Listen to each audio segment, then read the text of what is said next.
যেই ফাজাইলে আমাল পড়া হয় মসজিদে মসজিদে তালিম হয়, এই ফাজাইলে আমাল কিতাবের লেখক যিনি শাইখুল হাদিস মৌলানা জাকারিয়া রহমতুল্লাহ আলাইহি, 60 বছর যিনি টানা রাসূলুল্লাহ সাল্লাল্লাহু আলাইহি ওয়াসাল্লামের হাদিস পড়িয়েছেন, পড়াইছেনই 60 বছর এর বেশি।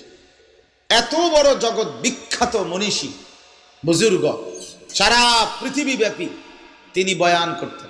আজকের আফ্রিকা মহাদেশে সবচেয়ে বেশি মুরিদ, সবচেয়ে বেশি আল্লাহওয়ালা ওনার হাতের বায়াত।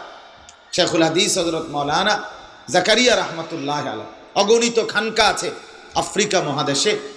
জাকারিয়া রহমতুল্লাহ আলাইহির ভক্ত মুরিদানদের, হজরতের খলিফাদের। তো এই বুজুর্গ সাহারানপুর ভারতের, যেখানে উনি খেদমত করতেন, হাদিস পড়াইতেন মাজাহিরুল উলুম মাদ্রাসায়, রমজান মাস আসলেই